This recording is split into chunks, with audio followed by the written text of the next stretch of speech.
शादी की पहली रात थी। कमरे में सन्नाटा पसरा था। मैं गहरी नींद में सोया पड़ा था, बेखबर कि आज मेरी जिंदगी पूरी तरह बदलने वाली है। तभी दरवाजा जोर से खुलता है। अंदर आता है सन मुझो, उस घमंडी लड़की का अपना खास मौका। उसे पूरा यकीन था कि ये अनचाही शादी है तो कुछ हुआ ही नहीं होगा। आखिर मैं तो बस एक यूज एंड थ्रो टूल था इस पॉलिटिकल शादी के लिए। पर जैसे ही उसने लाइट जलाई, उसके होश उड़ गए। वो घमंडी बर्फ जैसी ठंडी लड़की मेरी बाहों में चैन से सो रही थी। इस रोशनी से मेरी नींद टूटती है और उससे पहले ही एक नाजुक सा हाथ आकर मेरी आंखों पर आ जाता है। किसने बुलाया था तुझे अंदर? वो गुस्से से चिल्लाती है। सन मुझो हड़बड़ा के बोलता है, बड़ी माँ ने भेजा है मुझे, निकल जाए यहाँ से। वो झट से सिर उठाता है। छोटी मालकिन, आप बड़ी माँ का हुक्म टाल रही हैं? शश, मेरा पति सो रहा है, जगह। ये कहते ही वो वापस मेरे बगल में लेट जाती है। इधर सन मुझो का चेहरा जलन से लाल हो जाता है। छोटी मालकिन, बड़ी माँ ने चादर बदलने भेजा है मुझे। उसकी कर्कश आवाज से मुझे झुंझलाहट होती है और नींद में ही मैं करवट लेता हूँ और सीधा जा गिरता हूँ एक नरम से बदन में। अचानक मेरी आंख खुलती है, दिमाग पूरा साफ। मैं कौन हूँ, मैं कहाँ हूँ और ये लड़की कौन है? सॉरी। वो बेबसी से उठ बैठती है। घर के नौकर तमीज नहीं जानते, तुम्हें जगा दिया। उसकी आवाज इतनी मीठी थी कि मुझे लगा जैसे बुखार चढ़ गया। रुको, कल रात की बात याद आने लगी। पापा ने जबरदस्ती शराब पिलाई, फिर मुझे किसी से ब्याह दिया गया। उसके बाद बस एक धुंधली सी शक्ल याद है और फिर सब कुछ ब्लैक। ये लड़का तो कुछ भी नहीं है, बेकार इंसान है। सन मुझो बीच में टपकता है। छोटी मालकिन, बड़ी माँ ने। उसकी बात पूरी होने से पहले ही वो लड़की बोल पड़ती है। क्यों? क्या तुझे लगता है हम दोनों के बीच रात भर कुछ नहीं हुआ? बस अलग अलग सोए थे। अगले ही पल वो सीधा उठ खड़ी होती है। अब कुछ कहना है? कमरे में मौजूद हर कोई समझ चुका था इसका मतलब क्या है। सन मुझो का दिमाग सुन्न पड़ जाता है। नामुमकिन, बिल्कुल नामुमकिन। छोटी मालकिन तो मशहूर बर्फ की गुड़िया है, ये खुद से किसी के गले क्यों पड़ेंगी, और वो भी इस नाम का मर्द के गले? जो देखना था देख लिया, अब निकल जा। मेरे घर में फालतू लोगों की कोई जगह नहीं। आखिरकार कमरे में सन्नाटा लौट आता है। मैं सिर पकड़े बैठा था। वो लड़की बगल में मुस्कुराते हुए सिर टेढ़ा करके मुझे देख रही थी। क्या हुआ? कल रात की बात भूल गए क्या? मैं कुछ देर सोचता हूँ, फिर हकीकत से समझौता कर लेता हूँ। मैं जिम्मेदारी लूंगा।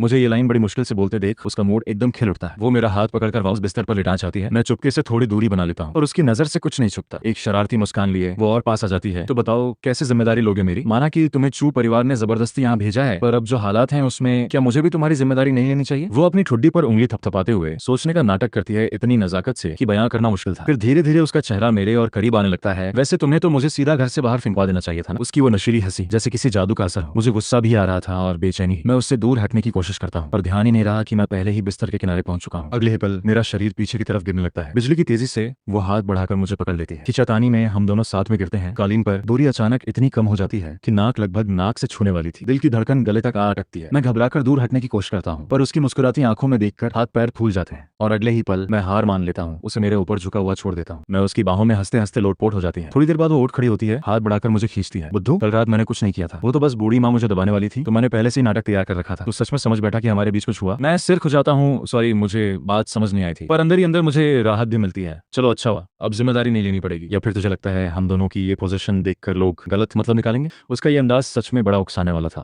तेरे पापा से मेरी बात हो चुकी है, अब से थोड़े दिन तू मेरे अंदर रहेगा। मेरा दिल धक से रह जाता है। मैंने इतना सहा, इतनी बेइज्जती बर्दाश्त की, पिटता रहा, फिर भी आखिर में यहीं आकर फंस गया। मन बिल्कुल टूट गया। आगे से मैं तेरी हिफाजत करूंगी, मेरे पास रहे मेरा आदमी बनकर। नहीं चाहिए मुझे ये सब। मैं भड़क उठता हूँ। मैं अकेले बाहर कमा लूंगा। मेरी अपनी इज्जत है, किसी के सहारे रहकर पनाह नहीं लेनी मुझे। अरे तू क्या सोच रहा है यार? वो हंस पड़ती है। मैं बस चाहती हूँ तुम यहाँ नकली पति बनकर घर की उस बूढ़ी औरत को संभाल ले। भरोसा रख, जब तक तू ना चाहे हमारे बीच कुछ नहीं होगा। सच में? मैं झूठ नहीं बोलती। तो फिर क्या तू मेरी फीस भर सकती है? फीस? वो हैरान रह जाती है। तू अभी भी पढ़ाई कर रहा है? हाँ, अभी अभी कॉलेज में एडमिशन हुआ है। कौन सा कॉलेज, कौन सा सब्जेक्ट? फख्र से बोलता हूँ, वेस्ट यूनिवर्सिटी इलेक्ट्रॉनिक इंजीनियरिंग। गू लिंगशी थोड़ी हैरान हो जाती है, कुछ सोचकर बोलती है, ठीक है, तेरी पढ़ाई से जुड़ी हर दिक्कत में सुलझा दूंगी। मेरी खुशी का ठिकाना नहीं रहता। आखिरकार मैं अपनी पसंद की चीज पढ़ पाऊंगा। उस पर वो लड़की मेरे लिए जैसे रोशनी बन गई। मैं उसके सामने अपनी सारी दीवारें गिरा देता हूँ। दिल से शुक्रगुजार होकर वादा करता हूँ, मैं तेरा पूरा साथ दूंगा, कभी परेशानी नहीं दूंगा। और उसने सिर हिलाकर मना कर दिया, नहीं ऐसा बिल्कुल नहीं चलेगा। मुझे तेरा इतना आज्ञाकारी होना पसंद नहीं। ज्यादा सीधा बंदा आसानी से दबा दिया जाता है। ज्यादा सीधा होना ठीक नहीं। मेरी दादी हमेशा कहती थी मैं पसंद आने लायक नहीं हूँ, इसलिए समझदार बनना पड़ेगा ताकि लोग सच्चे दिल से अपनाए। पर मेरा आदमी डरपोक नहीं होगा। याद रख, अगली बार किसी के सामने अपने नाखून दिखाना सीख। और गू घर में उस नौकर सन मुझोल से जरा बचकर रहना। अच्छा अब सो जा। गुड नाइट मेरे चू साहब। मैं चुपचाप लेट जाता हूँ। कान गर्म हो जाते हैं। समझ नहीं आता ये उसकी नजदीकी की वजह से है या फिर उस चू साहब वाली आवाज की वजह से। हिलना मत, चुपचाप सो जा। पर अभी अभी तो तुमने कहा था मुझे आज्ञाकारी नहीं बनना। चूछन। गू लिंगशी थककर आह भरती है, हाथ बढ़ाकर मेरे बाल सहला देती है। अरे वाह, अभी खाया और तूने वही मुझ पर आजमा दिया, शैतान कहीं का। मैं आंखें बंद कर लेता हूँ, सोचता हूँ आज रात नींद नहीं आएगी, पर अगले ही पल गहरी नींद में डूब जाता हूँ। अगली सुबह धूप से आंख खुलती है। मैं बिस्तर पर उठकर बैठ जाता हूँ। कल रात की बातें याद करता हूँ। यकीन नहीं होता, मैं एक लड़की के साथ एक बिस्तर पर सोया और उसका नकली पति बनने को भी राजी हो गया। तू तो बड़ा सोता है। जैसे ही वो मेरा चेहरा साफ देखती है वहीं ठिठक जाती है। उसकी आंखों की हिकारत धीरे धीरे जलन में बदल जाती है। मैं फौरन बिस्तर से उठता हूँ। गुड मॉर्निंग, जगाने के लिए शुक्रिया। शुक्रिया की क्या बात, अब तो आप गू घराने के इज्जतदार दामाद हैं। चू साहब, शादी के पहले दिन गू घराने की रिवायत के मुताबिक नए दामाद को अपने हाथों से चिकन सूप बनाकर टेबल पर लाना होता है। मैं मुंह हाथ धोकर किचन में घुसता हूँ। सामने एक बर्तन में सूप उबल रहा था। मुझे कुछ गड़बड़ महसूस होती है। पूरे किचन में एक कपड़ा तक नहीं मिलता। हीट प्रूफ ग्लव्स तो दूर की बात। दामाद जी अभी तक सूप नहीं उठाया? उठाया? ये तो बहुत गर्म है, अगर उठा नहीं सकते तो गू घर छोड़ दो, यही रिवाज है यहाँ का। मैं जैसे ही हाथ बढ़ाने वाला होता हूँ दिमाग में उसकी बात गूंजती है, ज्यादा सीधा रहा तो दबा दिया जाएगा। मैं अचानक सिर उठाता हूँ, सूप परोसना नौकर का काम है, तेरा काम है। अरे तू एक नए नवेले अमीर घराने का लड़का सोचता है गू घर में आकर ऊंचा मिल जाएगा। वो तो मेरे घर की पूरी जानकारी निकाल चुका था। मुझे और गू लिंगशी को अभी भी नाटक करना था, इसलिए मैं चुप रहता हूँ। कुछ हुआ ही नहीं, ये बात बताना ठीक नहीं था। मुझे चुप देखकर सन मुझो को लगता है मैं डर गया हूँ। वो और घमंड से बोलता है, जल्दी सूप उठा। मैं झुकने ही वाला था, पर तभी फिर से गू लिंगशी की वो आलसी सी आवाज कानों में गूंजती है। मेरा आदमी डरपोक नहीं होता, नहीं उठाऊंगा। अगर जल गया तो जब गू छोटी मालकिन वापस आएगी, यकीनन मेरी बात पूरी होने से पहले ही वो मेरी कलाई पकड़ लेता है और जबरदस्ती सूप उठवाने की कोशिश करता है।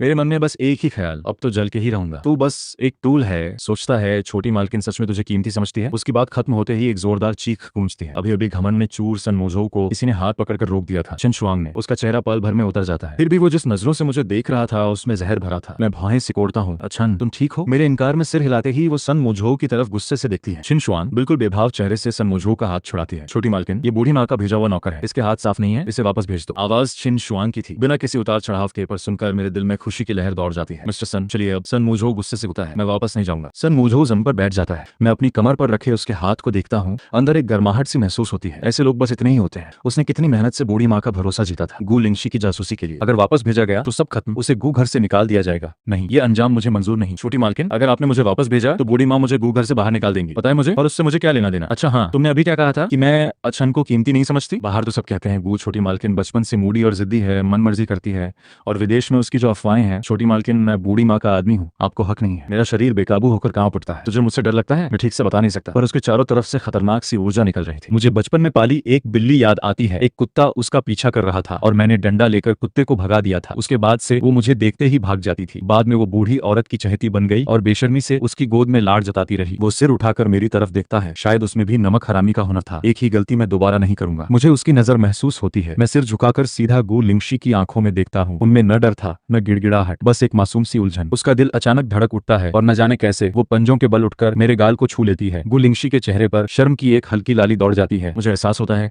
ये अचानक आया हुआ लड़का मेरी सोच से कहीं ज्यादा खास है। वो न सिर्फ मेरी बेचैनी शांत करता है, बल्कि उसके साथ रहकर मुझे एक अजीब सा सुकून भी मिलता है। शायद मुझे उससे कुछ महसूस होने लगा है। काश वो भी सच्चे दिल से मेरे लिए। धीरे धीरे मन में ख्याल आता है, शायद हम साथ साथ चल सकते हैं, अगर वो भी सच्चे दिल से चाहे तो। इस रिश्ते को मैं दिल से संजो कर रखूंगी। तभी गू लिंगशी के पास मंग जिया की वीडियो कॉल आती है। लिंगशी, आज रात आ रही हो? मेरी बहन वापस आई है, अन्ना अच्छी वाली शराब लाई है, आज पार्टी है, नहीं आ रही? उधर मंग जिया की आवाज में हल्की सी चुभन थी। अरे तू तो बिल्कुल बदल गई। गू लिंगशी मुस्कुराते हुए कॉल काट देती है, फिर अचानक बोल पड़ती है, तुझे मुझसे डर लगता है? मैं सिर झुकाए बैठा रहता हूँ, समझ नहीं आता क्या कहूँ। मुझे पता था वो क्या जवाब सुनना चाहती है, पर फिर भी पूछ बैठता हूँ, सच बोलना ही पड़ेगा क्या? गू लिंगशी को मेरी बात पर हंसी आ जाती है। वो मेरा हाथ पकड़ लेती है। क्या हुआ, अब मुझसे झूठ भी बोलेगा? उसे सच में लगने लगा था कि ये लड़का उसे भाने लगा है। पास रखना भी बुरा नहीं, बस शर्त एक ही थी, ये कहीं वो बिल्ली ना बन जाए। मुझे तुमसे डर लगता है। उसकी आंखों में एक ठंडी सी धुंध फैल जाती है। इस बेवकूफ को एक और मौका दूं क्या? अगले ही पल मैं उसका छोटा सा हाथ जोर से पकड़ लेता हूँ। मैं कोशिश करूंगा डरना बंद करने की। गू लिंगशी को यह सुनकर सच में हैरानी होती है। डर लगता है, पर कोशिश करूंगा कि आगे ना डरूं। ये कैसा जवाब हुआ भला? वो कुछ देर चुप रहती है। मुझे लगता है शायद वो गुस्सा हो गई। मुझे पता है तुम मेरी मदद कर रही हो, दिल से शुक्रगुजार हूं, पर बहुत सी चीजें मैंने कभी अनुभव नहीं की, मुझे धीरे धीरे सिखाना होगा। मैं एक अच्छा गू घराने का दामाद बनने की पूरी कोशिश करूंगा। गुस्सा मत करो गू छोटी मालकिन। गू लिंगशी मुझे कसकर गले लगा लेती है। मेरी खुशबू से उसका बेचैन मन शांत हो जाता है। रात को घूमने चले? वो अचानक पूछती है। अब तो मेरे पास सोचने की फुर्सत ही नहीं बचती। मुझे एहसास होता है गू लिंगशी के साथ रहते ही मेरा दिमाग जैसे सुन्न पड़ जाता है। फिर भी यह एहसास बुरा नहीं लगता। शायद उसकी बाहों में मुझे एक अजीब सा सुकून मिलता है। कुछ मिनटों बाद वार्डरोब का दरवाजा खुलता है। सामने ढेर सारे कपड़े और एक्सेसरीज देखकर मैं हैरान रह जाता हूँ। बोलने के लिए शब्द नहीं मिलते। खुद चुन ले, आराम से देख, थोड़ी देर में लेने आती हूँ, इतना कहकर वो निकल जाती है, पर उसके कदम आज कुछ ज्यादा ही तेज थे और दिल भी कुछ ज्यादा ही बेचैन। गू लिंगशी जहाँ मुझे ले जाने वाली थी वो कोई फॉर्मल पार्टी नहीं थी, बस दोस्तों की एक छोटी सी मिलन बैठक, शायद अन्ना के अपने क्लब में। गू लिंगशी वार्डरोब के दरवाजे पर वापस आती है, दिल में हल्की सी उम्मीद लिए। कपड़े भले जल्दबाजी में तैयार करवाए गए थे, खुद उसने एक एक चुनकर नहीं मंगवाए थे, फिर भी उसे यकीन था अछन पर कुछ भी अच्छा ही लगेगा। पर अंदर का नजारा देखकर उसे हंसी और झुंझलाहट दोनों एक साथ आ जाती है। मैं सोफे पर बैठा खोया हुआ था। दरवाजा खुलने की आवाज सुनकर पलटता हूँ, आंखों में उलझन लिए उसकी तरफ देखता हूँ। क्या कुछ भी पसंद नहीं आया? शिनशुआंग, रुको जरा। मैं उदास होकर सिर झुका लेता हूँ। शुक्रिया गू छोटी मालकिन, कपड़े सब बहुत अच्छे हैं, मुझे पसंद भी है। वो धीरे धीरे मेरे पास आती है, सब्र से पूछती है, तो फिर पहने क्यों नहीं? मैं और उलझन में पड़ जाता हूँ, मैं इन कपड़ों के लायक नहीं हूँ। गू लिंगशी की भौहें सिकुड़ जाती हैं। लायक नहीं? आखिर किसने इसे इतना दबा दबा कर पाला है? किसने कहा तो लायक नहीं? दादी कहती हैं, या यूं कहूँ घर के सब लोग ये कहते आए हैं। दादी, मेरे पापा, यहाँ तक कि यांग आंटी भी सब कहते थे मैं दुनिया की अच्छी चीजों के लायक नहीं। कहते थे मर्द को अपने दम पर मजबूत बनना चाहिए, बाहरी चीजों की जरूरत नहीं होती। इसलिए मैंने बचपन से खुद को समझाया, चुप रहो, सबको अच्छा लगो, फालतू चीजों की तमन्ना मत रखो, कभी किसी से कुछ मांगो मत। अगर इतना हैंडसम बंदा भी इन कपड़ों के लायक नहीं है तो शायद दुनिया में कोई भी इनके लायक नहीं होगा। तू लायक है, तू लायक नहीं है तो और कौन है? शुक्रिया गू छोटी मालकिन, समझ गया। नहीं, तू कुछ नहीं समझा। तू देखने में हैंडसम है, स्वभाव भी अच्छा है, इतना इतना अच्छा कि मुझे पहली नजर में ही पसंद आ गया। गु लिंगशी दिल से ये सब बोलना चाहती थी, पर उसे पता था सालों की दबी हुई हीन भावना दो चार बातों से नहीं मिटती, और वो खुद भी ऐसी मीठी मीठी बातें करने में माहिर नहीं थी, इसलिए चुप ही रह जाती है। पहन कर देख तो सही, वो मुस्कुराते हुए मेरी राय पूछती है। मैं सिर हिलाता हूँ और वो पलट कर बाहर चली जाती है। पसंद आया? हाँ। गु छोटी मालकिन के चुने कपड़े बहुत अच्छे हैं, आरामदायक भी, साफ सुथरे भी। ऐसा स्टाइल मैंने पहले कभी नहीं पहना, पर दादी कहती थी मुझ पर ऐसे कपड़े भद्दे लगते हैं, राजकुमार का लिबास पहनो तब भी राजकुमार जैसा नहीं लगूंगा। मुझे गु लिंगशी से ऐसी बातें सुनना पसंद नहीं आता, इसलिए मैं दिमाग लड़ाकर बहाना ढूंढता हूँ कि बगल के कमरे में जाकर अपने रोज के वही गहरे रंग के टी शर्ट पैंट पहन लूं। तू जब आया था सिर्फ वही एक जोड़ी कपड़े थे तेरे पास, वो भी गंदे हो चुके हैं, और तेरे लिए कोई रोज के कपड़े भेजने वाला भी नहीं है। इतना कहकर वो मेरा हाथ पकड़कर मुझे शीशे के सामने ले जाती है। देख तो सही कितना स्मार्ट लगा है। मर्दों की तारीफ करने में वो माहिर नहीं थी, बोलते वक्त उसके चेहरे पर हल्की सी अजीब झिझक थी। मैं शीशे की तरफ देखता हूँ, अंदर के अक्स को सुन्न सा निहारता हूँ, पर मेरी नजर बार बार गु लिंगशी पर ही जाकर टिक जाती है। वो बेहद खूबसूरत लग रही थी। इस वक्त वो गंभीरता से शीशे में मेरा अक्स देख रही थी। शायद उसे सच में लगता था कि मैं इन कपड़ों के लायक हूँ। यही सोचते सोचते मेरी नजर खुद पर पड़ती है और होठों पर अनजाने ही मुस्कान आ जाती है। अचानक मुझे भी लगने लगता है शायद मैं गु छोटी मालकिन के चुने कपड़ों के लायक हूँ। गु छोटी मालकिन, क्या आप मेरे जूते भी चुन सकती हैं? गु लिंगशी पंजों के बल उठकर मेरे गाल पर हल्के से चूम लेती है। ये रहा तेरा शुक्रिया गिफ्ट। अच्छन के अलावा दुनिया में किसी की हिम्मत नहीं जो मुझसे ये सब करवा सके। पर मुझे गाल पकड़े हैरान देखकर वो मुस्कुरा उठती है। तैयार होते होते रात हो चुकी थी, पर गु लिंगशी को कोई जल्दी नहीं थी। उल्टा उसने छिन शुआंग से एक स्टाइलिस्ट तक बुला लिया मेरे बाल सेट करवाने के लिए। गु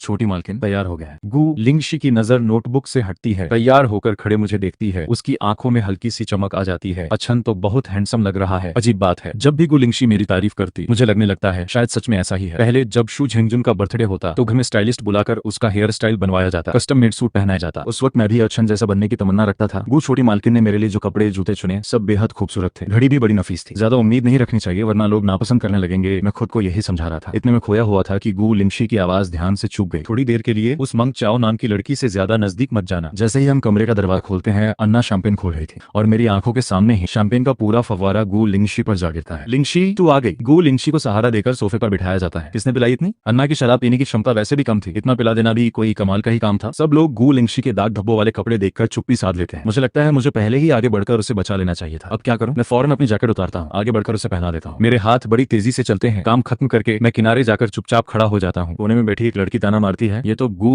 बड़ी मालकिन का नया चहेता लगता है। लिंगशी की भौहें हल्की सी तन जाती हैं, पर वो जवाब नहीं देती, बस पलटकर मेरी तरफ देखती है। मैं जैसे कुछ सुना ही नहीं, चुपचाप एक तरफ खड़ा रहता हूँ। मंग चाओ ये ज्यादती है, कोई मुझे बिठाना चाहता है पर हाथ झटक दिया जाता है। लिंगशी को अनसुना करता देख वो गुस्सा नहीं होता, बस उसकी नजर अब मुझ पर आकर टिक जाती है, इस बार परखने वाले अंदाज में। अच्छा तो गु बड़ी मालकिन को ये टाइप पसंद है? लिंगशी उसे एक नजर देखती है फिर भी जवाब नहीं देती। चेहरा और सख्त हो जाता है। मैं देखता हूँ कि लिंगशी मेरा हाथ पकड़कर मुझे मुख्य सोफे तक ले जाती है, बिठा देती है। जूस लाओ, ताजा निचोड़ा हुआ। तो एक मर्द होकर शराब नहीं पीता? मुझे उम्मीद नहीं थी कि वो मुझसे बात करेगा। एक पल के लिए चौंक जाता हूँ। नमस्ते, मुझे शराब नहीं आती। मंग चाओ मेरा चेहरा साफ देखकर लिंगशी की तरफ आंखें तरेरती है। इतना हैंडसम लड़का तेरे हाथ लग गया, वाकई किस्मत की बात है। मैं परेशान होकर सफाई देना चाहता हूँ पर मंग चाओ का ध्यान मुझ पर अट चुका था। मंग चाओ और गु लिंगशी हम उम्र थी, बचपन से ही एक दूसरे की कट्टर राइवल, हर चीज में मुकाबला, स्कूल में टॉप रैंक, कंपटीशन का गोल्ड मेडल, स्कॉलरशिप, प्रोजेक्ट्स, कभी किसी ने किसी को कम नहीं आका। और अब गु लिंगशी के साथ खड़े इस लड़के को देखकर मंग चाओ के मन में फिर वही पुरानी होड़ जाग उठती है। पहले हर मुकाबले में वो लिंगशी से पीछे रह जाती थी, पर इस साफ सुथरे मासूम से लड़के को देखकर उसे लगता है इस बार टक्कर लेने लायक बात है। मंग चाओ मुझे देखकर बोलती है, बड़े अरसे बाद किसी को साथ लाई है, हमें इंट्रोड्यूस नहीं करेगी? गु लिंगशी ठंडी हंसी हंसती है, ठीक है ये मेरा मंगेतर है। इतना कहते ही वो सहज भाव से मेरी बाह थाम लेती है। पूरा कमरा सन्न रह जाता है। फिर एक के बाद एक हैरानी की आवाजें गूंजने लगती हैं। झाओ शिन डर के मारे किसी बिल्ली की तरह उछल पड़ता है। वकील शाह बनावटी शांति दिखाते हुए झुककर अपना गिरा चश्मा उठाता है। मुंह शाओ शाओ अपने बगल वाले को थपथपाकर भौंवें सिकोड़ती है, हिचकी लेती है। पहले से सच्चाई जानने वाला मंग परिवार अफसोस से अपनी छोटी बेटी को देता है। मंग चाओ भी इस बात पर चौंक कर घुट जाती है, मुंह से बेसाख्ता निकल पड़ता है, तेरा भी कोई मंगेतर हो सकता है। गु लिंगशी का चेहरा और सख्त होते देख भी वो बेपरवाह बोलती चली जाती है, क्या इसने तुझे मजबूर किया है? दीदी को बता, दीदी इंसाफ दिलाएगी। अगले ही पल गु लिंगशी गुस्से से मुझे अपनी तरफ खींच लेती है, कान में गुर्राते हुए कहती है, गाड़ी में जो कहा था वो भूल गया क्या? मेरा दिमाग अब भी सन्न सा था, भूला नहीं था, बस सुना ही नहीं था ठीक से, पर अंदर ही अंदर मुझे एहसास हो जाता है कुछ गड़बड़ कर बैठा हूँ। मैं वॉशरूम जाकर आता हूँ। घबराहट में तेज कदमों से मैं वहां से निकल जाता हूँ। गु लिंगशी मेरी पीठ देखती है, हल्की सी मुस्कुरा देती है। ये नजारा बगल में खड़ी मंग चाओ को चिढ़ा देता है। दरवाजा बंद होते ही मंग चाओ तंज कसती है, इतना गहरा प्यार दिखाना थोड़ा बनावटी लग रहा है, अपनी बेइज्जती खुद मत करवा। बचपन से साथ बड़ी हुई इन सहेलियों के सामने गु लिंगशी को पहली बार सच में गुस्सा आता है, पर मंग चाओ बस होंठ मोड़कर मुस्कुराती है। बेइज्जती तो तब होगी जब तुझे पता ही नहीं कि मौका दूं या नहीं। मुझे नहीं पता था मेरे जाने के बाद मुझे बचाने के चक्कर में गु लिंगशी और मंग चाओ की लगभग भिड़ंत हो ही गई थी। मैं वॉशरूम में घुसता हूँ। पिछले 2 दिनों से मुझे अजीब सी कमजोरी महसूस हो रही थी, सिर भारी भारी, दिमाग धुंधला। ये हालत शायद तभी से शुरू हुई जब गु लिंगशी पहली बार मेरे करीब आई थी, या शायद उस पहली रात से ही जब मैंने उसे पहली बार देखा था। जो मालकिन इतना ठंडा ठंडा दिखावा क्यों? यहाँ कोई बाहरी नहीं है। मैं ज्यादा लोगों को नहीं जानता, पर यह आवाज मुझे बखूबी पहचाने लगी। शू झिंगजिए की थी। कल तो तेरी सगाई है ना? हाँ, बस इसीलिए तो आखिरी सिंगल रातों को जी भरकर जीना है। मैं चौंक जाता हूँ। शू झिंगजिए तो यान ही से दिल लगाए बैठा था, फिर यहाँ क्या कर रहा है? क्या मैंने गलत सुना? मैं मुट्ठियां भींचता हूँ, सांस रोककर धीरे धीरे वॉशरूम की तरफ बढ़ता हूँ। जैसे जैसे पास पहुंचता हूँ, जैसे जैसे बिजली गिर पड़ी हो मुझ पर। मुंह दबाना चाहता हूँ पर हैरानी की एक हल्की सी आवाज निकल ही जाती है। कौन है? मैं पलट कर भागना चाहता हूँ पर तब तक केबिन का दरवाजा खुल चुका था। शू झेंगजिए तेजी से मेरे पीछे आता है। तो यहाँ क्या कर रहा है? वो हैरानी से चिल्लाता है। उसकी नजरों में हैरानी और गुस्सा दोनों मिले जुले थे। तो इसे जानता है? बस एक मामूली सा बंदा है। जो मिस फिक्र मत करो, ये आज रात की बात किसी को नहीं बताएगा। अच्छा, ये लड़का देखने में मेरी पसंद का लगता है। जो मंगी को असल में मुझ पर फिदा होना चाहिए था, पर इस लड़के को देखते ही उसका ध्यान भटक गया। हर बार यही होता है, जिसे मैं जानबूझकर दबाकर रखती हूँ वही आकर मेरे प्लान बिगाड़ देता है। जो मिस, तुम तो नया मजा ढूंढ रही थी ना हाल ही में, किसी को टाइम पास बना लो। मुझे उन दोनों की बातें ठीक से समझ नहीं आती, पर जो मंगी की नजरें मुझ पर पते ही रोंगटे खड़े हो जाते हैं। मैं अपनी जान को चुटकी काटता हूँ, बस यहाँ से निकल जाऊँ। कोने के उस पार ही तो गू लिंगशी का कमरा है। एक बार उस तक पहुंच गया तो मैं सुरक्षित हूँ। जो मंगई हाथ बढ़ाकर मेरे पास आने की कोशिश करती है, मैं करवट लेकर बस निकलता हूँ। जो मंगई का गुस्सा भड़क उठता है। शू झेंगजिए तेजी से आगे बढ़कर मुझे रोकने की कोशिश करता है। मैं एक कदम पीछे हट जाता हूँ। अभी अभी घमंड में इतरा रहा शू झेंगजिए लड़खड़ाकर जमीन पर धड़ाम से गिर पड़ता है। पहली बार ऐसा हुआ था कि मैं जानबूझकर किसी से बचकर भाग रहा था। दिल धड़ धड़ करके ढोल की तरह बज रहा था। बदन का खून जैसे उबल रहा हो। मैं बाहर की तरफ दौड़ पड़ता हूँ। सांसें उखड़ी हुई, गले में मीठा सा खारापन घुल रहा था। दिमाग में बस एक ही ख्याल, बस थोड़ा और सहले, बस एक बार गू लिंगशी दिख जाए। अरे वाह, तू मेरे खिलाफ जाने की हिम्मत कर रहा है। शू झेंगजिए मुझे पकड़ लेता है। उस पल मुझे लगा बचना नामुमकिन है। दिमाग में तरह तरह के ख्याल कौनते हैं, पर आखिर में सिर्फ एक ही तस्वीर ठहर जाती है। गू लिंगशी का मेरे लिए कपड़े चुना। काश एक बार फिर वो कपड़े पहन पाता जो उसने चुने थे। मैं खुद पर हंसते हुए ये फिजूल सी दुआ मांगता हूँ और तभी आंखों के आगे अंधेरा छा जाता है। जिस दर्द की उम्मीद थी वो नहीं आता। मेरा माथा जाकर मंग चाओ के हाथ से टकराता है। मैं हैरानी से देखता हूँ शू झेंगजिए और उसके पीछे आया एक अधेड़ आदमी सिक्योरिटी वालों के हाथों घसीटे जा रहे थे। क्लब की रोशनी आंखों में चुभती है। मैं आंखें सिकोड़कर मंग चाओ की तरफ देखता हूँ। दीदी हैंडसम है ना? हाँ। मंग चाओ की मुस्कान और गहरी हो जाती है। सुना है तो अभी लिंगशी के घर रहता है। दीदी का स्वभाव अच्छा है, ख्याल भी रखेगी, दिखने में भी सुंदर है। क्या ख्याल है? मेरे साथ चल। मेरा सिर फिर चकराने लगता है। मैं कनपटी दबाकर होश में आने की कोशिश करता हूँ। आवाज थकी थकी सी निकलती है। गू छोटी मालकिन बहुत अच्छी है। बोलते ही मुझे पछतावा होने लगता है। ये लाइन कितनी कमजोर सी लगी। मुझे सही शब्द ही नहीं आते, तारीफ भी ढंग से नहीं कर पाता। गू छोटी मालकिन ने मेरे बेहोश होने का फायदा नहीं उठाया, उल्टा जिसने मुझे तंग किया उसे सबक भी सिखाया। वो मुझसे बड़े प्यार से पेश आती है, कभी नफरत नहीं करती, मेरे कपड़े भी खुद चुनती है। ये बात सुनकर हर कोई पिघल जाता और उन्हीं में से एक थी गू लिंगशी, जो मुझे ढूंढते हुए बाहर आई थी ठीक उसी पल जब मंग चाओ मुझ पर डोरे डाल रही थी। छोड़ से। उसकी आवाज में साफ नाराजगी थी। लगता है अभी तो पूरी तरह उस पर कब्जा नहीं कर पाई। देख लो, हाथ भी उठा दिया इसने। हालांकि गू लिंगशी ने जोर तो लगाया ही नहीं था, उसे छुआ तक नहीं था। तूने इतनी मेहनत से इसे क्यों पाला पोसा? क्या करूं, इस नन्हे से बंदे पर दिल आ गया। मैंने तो बचाया भी इसे। इतनी बदतमीजी। तभी मुझे याद आता है मंग चाओ को शुक्रिया कहना तो भूल ही गया था। और गू लिंगशी का तना हुआ चेहरा देखकर आगे कुछ बोलने की हिम्मत नहीं होती। उसके साथ गाड़ी में बैठता हूँ। बेंटले के अंदर हाथों से पर्दा खींचकर उसने अलग कर दिया। हम दोनों बेहद करीब बैठे थे। महसूस हो रहा था कि वो सच में गुस्से में है। मैं घबराकर थूक निकलता हूँ। गू लिंगशी भी चुपचाप मुझे परखती रहती है। उसने अभी अभी देखा था मैं मंग चाओ के इतने करीब खड़ा था। आखिर वहाँ हुआ क्या था मैं खुद पता लगा लूंगी। अभी सबसे जरूरी बात, मंग चाओ ने तुझे कहाँ छुआ? उसने मुझे गले लगाया। करीब आते वक्त गलती से नाक टकरा गई और बाह कंधा भी छू लिया था। गू लिंगशी मुझे याद करने की कोशिश करते देखती रहती है। उसके अंदर का गुस्सा धीरे धीरे किसी और ही एहसास में बदलने लगता है। अब वो खुद को रोक नहीं पाती, सिर झुकाकर हल्के से मेरे कंधे पर काट लेती है। दर्द से मेरी भौं सिकुड़ जाती है। वो मेरी ये हालत देखती है। मैंने सब देखा है। वो तेरे करीब आई, तेरी बाह भी छुई। गू लिंगशी मुझे गुस्से से घूरती है। मैं उलझन में उसकी आंखों में देखता रह जाता हूँ। शुरुआत में लगा शायद वो सिर्फ मुझे छेड़ रही है, पर धीरे धीरे गाड़ी के अंदर का माहौल कुछ अलग सा होने लगता है। वो मेरे कंधे धीरे धीरे दबाने लगती है। दर्द हुआ क्या? नहीं, बिल्कुल नहीं। वो हल्के से मेरे कंधे पर थपकी देती है और मैं बेसाख्ता चौंक कर बोल पड़ता हूँ, तू इतनी आज्ञाकारी कैसे बन गई अचानक? गू छोटी मालकिन सॉरी, मैं जानबूझकर तुम्हारी हर बात नहीं मान रहा। मैं तो सीखने की कोशिश कर रहा हूँ। विरोध करना। मेरा मन बिखरा बिखरा सा था, समझ नहीं आता क्या कहूँ आगे। धुंधली सी नींद में बस उसकी दुलार भरी आवाज कानों में गूंजती है। बुद्धू कहीं का। घर पहुंचते पहुंचते मैं थक कर गहरी नींद में जा चुका था। वो नौकरों को बुलाकर मुझे कमरे तक पहुंचवाती है। अभी मुझे नहलाने धुलाने के इंतजाम की सोच ही रही थी कि बाहर से छिन शुआंग के दरवाजा खटखटाने की आवाज आती है। छोटी मालकिन, पूरी बात पता चल गई है, अंदर आ सकती हूँ। पूरी कहानी सुनने के बाद उसका चेहरा बर्फ जैसा सख्त हो जाता है। सोए हुए मुझे देखते हुए भौहें हल्की सी तन जाती हैं। अच्छन को इतनी तकलीफ हुई फिर भी मुझे कुछ नहीं बताया। ये सब्र देखकर दिल दुखता है। छोटी मालकिन, चाहे तो मैं जाकर उन्हें चेतावनी दे आऊं? नहीं, सिर्फ जुबानी चेतावनी से कुछ नहीं होगा। बेअसर रहेगी, उन्हें अपनी गलती का असली एहसास नहीं होगा। दोबारा जब मेरी आंख खुलती है दोपहर हो चुकी थी। मैं भारी सिर सहलाता हूँ। आजकल बहुत ज्यादा सोने लगा हूँ। हमेशा लगता है जैसे बहुत कुछ छूट रहा है। नीचे आता हूँ तो पता चलता है गू लिंगशी घर पर नहीं है। लिविंग रूम में खड़े बटलर चेन अंकल मुझे देखकर आदर से आगे बढ़ते हैं। चू साहब, छोटी मालकिन किसी काम से बाहर गई हैं। जाने से पहले कह गई आपका पूरा ख्याल रखा जाए। तो फिर आपको तकलीफ देनी पड़ेगी चेन अंकल। हाँ, तभी तो छोटी मालकिन आपको इतना पसंद करती हैं। चेन अंकल ने जिंदगी में बहुत लोग देखे थे, पर मेरे जैसा शालीन सीधा सादा लड़का शायद कभी देखा हो। और ये मासूमियत, ये विनम्रता बिल्कुल दिल से थी। क्या गू छोटी मालकिन सच में मुझे इतना पसंद करती है? मैंने आज तक छोटी मालकिन को किसी और के लिए इतना फिक्रमंद नहीं देखा। वो मुझे पिछवाड़े के बगीचे तक ले जाते हैं, पेड़ के नीचे रखी झूला कुर्सी दिखाते हैं। जाइए बैठिए यहाँ। मैं हैरानी से पूछता हूँ, क्या मैं बैठ सकता हूँ यहाँ? बिल्कुल। ये बगीचा तो खुद छोटी मालकिन ने आपके लिए डिजाइन करवाया था, मेरे लिए खुद। पर अगले ही पल पुरानी हीन भावना फिर से उमड़ आती है। आंखों की चमक धीमी पड़ जाती है। मन में सोचता हूँ, इतनी खास सहूलियत भला सिर्फ मेरे लिए क्यों होगी? शायद ये तो बस चेन अंकल की एक दिलासा भरी बात है। चेन अंकल मेरी उलझन तुरंत भाप लेते हैं। कुछ समझाना चाहते थे और फिर बात पलट देते हैं। छोटी मालकिन बचपन में बड़ी नटखट थी, स्वभाव भी खुला खुला। उन्हें प्यारी चीजें बहुत पसंद थी। घर पाले बिल्ली कुत्तों का भी बड़े प्यार से ख्याल रखती थी। मैं मंत्रमुग्ध सुनता रहता हूँ। तभी बाहर से गाड़ी के हॉर्न की आवाज आती है। लगता है पुराने हवेली से कोई आया है। शायद तुझे पुरानी हवेली ले जाने आए हैं। वो जो भी कहे अपनी समझ से फैसला लेना। जी समझ गया, शुक्रिया चेन अंकल। मेरा शुक्रिया कहना चेन अंकल के मन में एक हल्का सा अपराध बोध जगा देता है। छोटी मालकिन, चू साहब को बूढ़ी माँ की लोग ले गए हैं। मुझे पहले से पता था गू खानदान राजधानी का टॉप घराना था, गहरी जड़ों वाला, दुनिया भर में असर रखने वाला। और गू लिंगशी जो देखने में भले नजरअंदाज की गई लड़की लगे, उसका घर भी बेहद शानदार था। मुझे लगा था गू परिवार की मुख्य हवेली इससे भी भव्य होगी, पर सामने की ये सादी सी पुरानी हवेली देखकर मैं ठिठक जाता हूँ। चू साहब आ गए। मेरा दिल घबराता है। मैं धीमी आवाज में पूछता हूँ, क्या गू छोटी मालकिन भी आएंगी यहाँ? सामने वाले ने कोई जवाब नहीं दिया। मुझे थोड़ी झिझक होती है। सिर झुकाकर अपने ख्यालों को दबाता हूँ और रास्ता दिखा रही औरत के पीछे पीछे चल पड़ता। बूढ़ी माँ जी, बंदा आ गया है। रास्ता दिखाने वाली औरत इतना कहकर एक तरफ हट जाती है। पूरे आंगन में सन्नाटा छा जाता है। मैं दरवाजे के सामने खड़ा था। दिल की धड़कन तेज हो गई थी। गहरी सांस लेकर खुद को संभालता हूँ। इस वक्त मैं गू लिंगशी का मंगेतर बनकर आया था। डरना नहीं है, उसकी बेइज्जती नहीं होने देनी। इतनी देर बीती पता नहीं, फिर आवाज आती है, अंदर आ जाओ। हॉल के अंदर पूजा घर में बूढ़ी माँ बीचों बीच बैठी मंत्र जप रही। बगल में खाली पड़े आसन की तरफ देखकर मैं धीरे धीरे आगे बढ़ता हूँ। घुटनों के बल बैठ जाता हूँ। पता नहीं था फर्श इतना सख्त और खुरदुरा होगा। घुटने टिकते ही एक तेज चुभन दौड़ जाती है। टांगे झंझनाने लगती है। मैं दांत भींचकर खुद को संभालता हूँ, कमर सीधी रखता हूँ। पहले जब दादी के साथ रहता था तो वो भी अक्सर मुझे मंदिर में बिठाकर धर्म ग्रंथ लिखवाया करती थी। इतने सालों हर मंत्र मुझे जुबानी याद हो गए थे। अब घुटनों के तेज दर्द को दाते हुए मैं धीमी आवाज में मंत्र जपने लगता हूँ ताकि ध्यान कहीं और लगे। गू की बूढ़ी माँ का मन तो पूजा में लगा ही नहीं था। उनकी नजरें कोने से लगातार मुझ पर टिकी थी। इतने खुरदरे फर्श पर कोई भी नौकर देर तक बैठे तो बेचैन हो जाए, पर मैं बिना हिले डुले बैठा रहा। माथे पर शिकन तक नहीं आई तो बड़ा सब्र रखता है। मैं मंत्र जपना रोक देता हूँ। धीरे से आंखें खोलता हूँ। पहले तो मैं शू परिवार के दूसरे बेटे को चुनने वाली थी। किसी ने चालाकी से तुझे भेज दिया। बता अब मैं शू परिवार को कैसी सजा दूं? जो भी सजा हो शू परिवार के लिए वो तबाही बनकर आएगी। पर जिस दिन से मैं गू लिंगशी के साथ हूँ, शू परिवार से मेरा कोई नाता नहीं रहा। अंदर ही अंदर मुझे अब भी दर्द होता है। अभी शू परिवार को अपना घर समझकर हमेशा झुकता सहता रहा। बदले मिला बस अपमान, इल्जाम और दगा। लोग कहते थे मैं मनहूस हूँ, डरपोक, कमजोर, हर कोई मुझसे नफरत करता है। पर गू लिंगशी अलग थी। उसने मुझे अपनापन दिया। कहा यही अब मेरा घर है। यह सोचकर मेरी आंखों में एक नरम पर मजबूत चमक आ जाती है। मैं बेधड़क बूढ़ी माँ की परखती नजरों से नजर मिलाता हूँ। तू तो मेरी सोच से कहीं ज्यादा दिलचस्प निकला। अच्छा बुर्जा जी, मुझे पता चल जाता है फिलहाल के लिए मैंने ये इम्तिहान पार कर लिया है। कोई है? बूढ़ी माँ को लगा था शायद गलती से सख्त आसन दे दिया गया, इसीलिए ये लड़का इतने आराम से बैठा रह पाया। पर उन्हें अंदाजा भी नहीं था। मैं शुरू से आखिर तक बस दर्द सहता रहा था। चुपचाप। ये लड़का समझदार भी है, सब्र भी रखता है, तमीज भी ठीक ठाक। थोड़ी तराशाई करूं तो काम का बन सकता है। तू इतना जिद्दी क्यों है? दर्द बर्दाश्त नहीं हो रहा तो सीधे बोल दे। तबीयत बिगड़ी तो लिंगशी फिर मुझसे लड़ेगी। मैं आंखों में उठती नाराजगी छुपाकर विनम्रता से जवाब देता हूँ, मेरी ही सोच में कमी रह गई। मेरा ये अंदाज उन्हें लगता है इस लड़के को आसानी से काबू में किया जा सकता है। सच कहूँ तुझे अपने भाई की जगह लिंगशी से शादी करनी पड़ी। ये तेरे साथ नाइंसाफी है। गू छोटी मालकिन बहुत अच्छी है। अच्छी है? उस लड़की के पास तो गू हराने का कोई हक ही नहीं है। बाहर भले कहते हो कि उसकी जान पहचान बड़ी है, पर आखिर में तो वो एक छोटी मोटी राह पर चलने वाली है। उसकी बड़ी बहन के आगे उसकी कोई गिनती ही नहीं। गू छोटी मालकिन मेरे साथ बहुत अच्छे से पेश आती है। अरे लड़के एक सौदा करते हैं, तो मेरे साथ हो जा। मैं तुझे शू परिवार से इंसाफ दिलवाऊंगी और मेरी दूसरी बेटी के हाथ में गू घराने का काफी कारोबार है। अगर तू राजी हो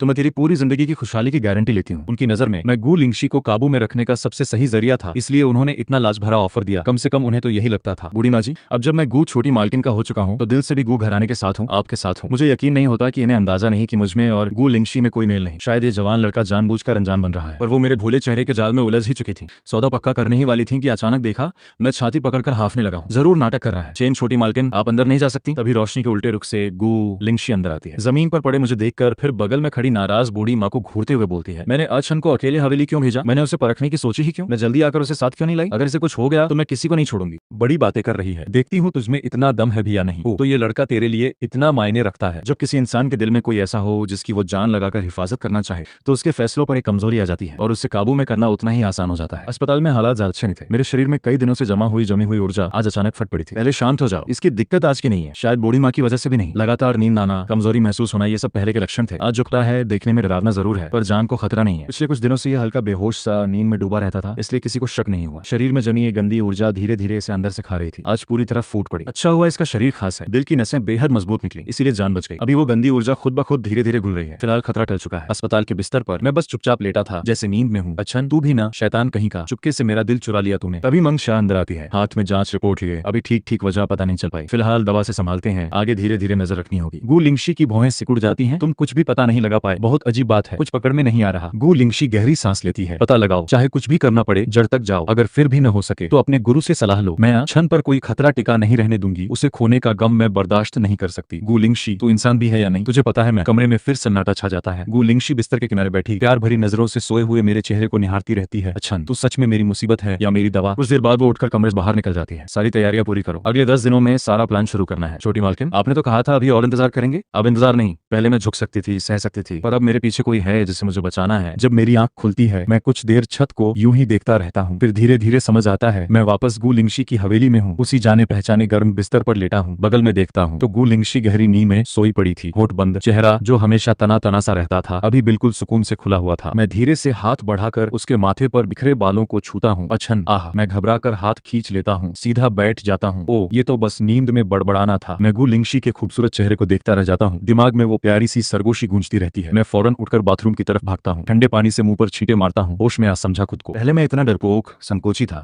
बड़ी सहम सहम कर जिया करता था, पर गु लिंगशी से मिलने के बाद दिल में एक अनजाने सी तमन्ना जाग उठी थी। वो इतनी शानदार है, मैं उसके लायक कैसे बन पाऊंगा। यही उधेड़बुन में डूबा मैं कमरे में वापस आता हूँ, तभी पैरों में पड़े कपड़ों से लगभग लड़खड़ा जाता हूँ। शायद कल रात वो बहुत थकी होगी। कपड़े यूं ही फर्श पर छोड़ दिए। गु छोटी मालकिन शायद जितना सोचा था उससे कहीं ज्यादा प्यारी है। मैं झुककर उठाता हूँ, तभी जैकेट की जेब से कुछ गिर जाता है। मैं उसे देखकर घबरा जाता हूँ। ठीक उसी वक्त अभी अभी सोई गु लिंगशी अचानक जाग जाती है। नींद भरी आंखों से मुझे देखती है। मैं बेसाख्ता हाथ पीठ पीछे छुपा लेता हूँ। क्या छुपा रहा है तू? क्या कुछ नहीं छुपाया। अगर कोई और होता और जानबूझकर मुझसे झूठ बोलता तो मैं कभी माफ न करती, पर अच्छन के सामने गु लिंगशी का दिल सख्त नहीं हो पाता। वो उठकर मेरे पास आती है। मैं उसकी आंखों में देखने की हिम्मत नहीं कर पाता। हाथ में पकड़ी चीज को कसकर पकड़े रहता हूँ, पर मेरा ये अंदाज गु लिंगशी की उत्सुकता और बढ़ा देता है। आखिर ऐसा क्या है जो अच्छन उससे छुपा रहा है? वो अपना गोरा सा नन्हा हाथ मेरी तरफ बढ़ाती है। निकाल के दिखा। अगर खुद से नहीं दिखाया तो मैं खुद ले लूंगी। मैं जानबूझकर नहीं कर रहा था। मैं धीरे धीरे हाथ आगे बढ़ाता हूँ, मुट्ठी खोलता हूँ। सामने एक चौकोर सी चीज थी। गु लिंगशी उसे साफ देखते ही उसका चेहरा शर्म से लाल हो जाता है। ये तो उस दिन पार्टी में मंग परिवार ने मुझे थमाई थी। उसने जल्दबाजी में जेब में रख ली थी, याद ही नहीं रहा, गिर गई और अच्छन के हाथ लग गई। कितनी शर्मिंदगी वाली बात थी। अच्छा, ऐसी छोटी चीजें आसानी से गिर जाती हैं। मैं संभाल कर रख देता हूँ इसे। गु लिंगशी मेरा ये गंभीर अंदाज देखकर चेहरे पर शरारती मुस्कान लाते हुए वो चीज मेरे हाथ से वापस लेती है। मुझे इसे हमेशा साथ रखने की आदत नहीं है। उसकी बात तो गंभीर थी, पर मेरा मन बेचैन हो उठता है। समझ नहीं आता ये जलन है या कुछ और। फिर भी बेसाख्ता मुंह से निकल जाता है। बाहर जाते वक्त साथ रखने से थोड़ा भरोसा बना रहता है। गु लिंगशी छेड़ते हुए पूछती है, इसका क्या मतलब हुआ? मैं कुछ बोलने ही वाला था कि अचानक एहसास होता है कहीं कुछ गलत तो नहीं कह रहा। गु लिंगशी का चेहरा हल्का सा शर्मा जाता है। वो हाथ बढ़ाकर मेरी आंखें ढक देती है। अच्छन, तू अभी क्या कहने वाला था? मैं कुछ पल सोचता हूँ, फिर बोलता हूँ, गु छोटी मालकिन, माफी चाहता हूँ। आजकल दिमाग सुन्न सा रहता है, बोलने से पहले सोचता नहीं। मेरी आवाज में अफसोस झलक रहा था। गु लिंगशी हाथ हटा लेती है। कोई बात नहीं, बस अच्छे से सो,